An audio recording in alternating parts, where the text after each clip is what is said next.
Another thing that I think would help fix a lot of issues while we're on the topic is just being able to weed out candidates through some sort of social competency.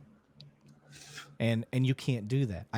We can't sit down and interview a guy, and we have to have these standardized questions that everybody gets, and based on their answers, that makes or breaks, the final hiring process. When you and I both know, when we sit down and just let me have a regular conversation with this kid, and through that conversation and my bullshit meter, I should be able to say, this kid, he's going to have a hard time talking to people. He's never been in a fight in his life. Like, these are all factors. If I got 5 dudes or girls, doesn't matter, that are putting in, and 4 of them have never been in a fight in their life, Right. and the one dude does, but he comes across a little more, gruff, so to speak. Right. That's the guy I want. I want the guy with the experience. And here's the problem that's going to happen. We'll just make it genderless. The person who's never been into a fight and has never felt the rush and the absolute adrenaline that goes through you, even if it's just, we're not even talking about lethal force. We're Yeah, not life or death, but just a fight. yeah. The adrenaline that happens, and how hard it is if you're not used to that environment to make good sound decisions and not become OBE, overcome by events.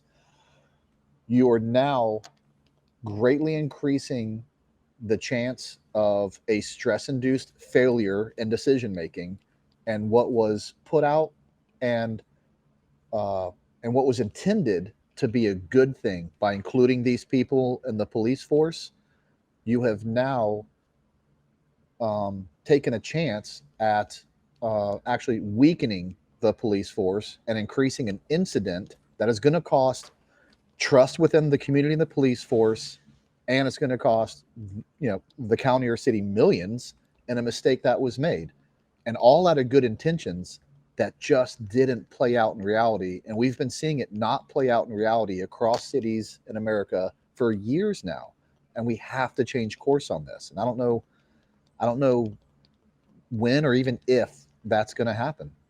Yeah. Yeah. Again, I go back to use of force, and man, if you made it mandatory for, your first 2 years, the city will pay for you to go to a jiu-jitsu studio or, catch wrestling or, something. The greatest indicator of that, you guys already have, and it's physical fitness. Physical fitness is the greatest indicator of how you're going to, with if you have no other type of specific things that you're talking about. It's like, hey, I want to talk to this person specifically about that background. Right. The general indicator of that is physical fitness, which is why it should be absolutely more heavily weighed after the academy and in the hiring process. But we both know that's not the truth, and there are, to be nice about it, other things that agencies look for, and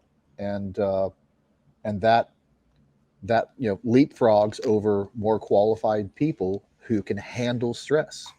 Yeah, and there's always a big push to try to hire locally, in big cities, kind of like where I'm at. Like, and that would be great, but recruiting is at an all-time freaking low. Like, a place that normally gets about 2,000 to 3,000 applicants is getting 300 to 400. I've said this on another podcast. We talked about recruiting issues and retention issues. They're actually one and the same, and I'll tell you what I mean by that.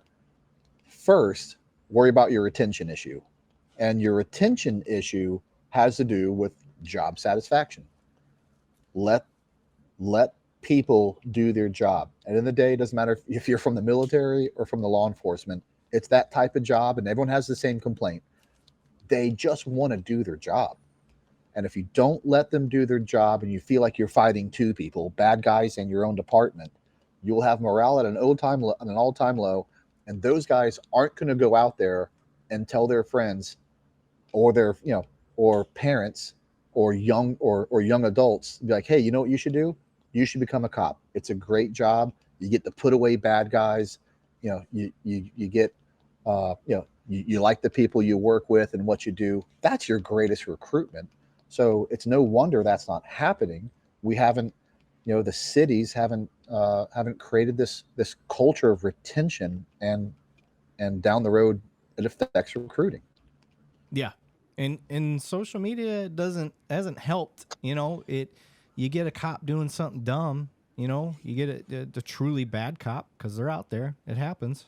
You get one of those guys, and that one event gets millions of views, millions of hits. And what does that do? It paints us all into this shitty corner, and I, it sucks.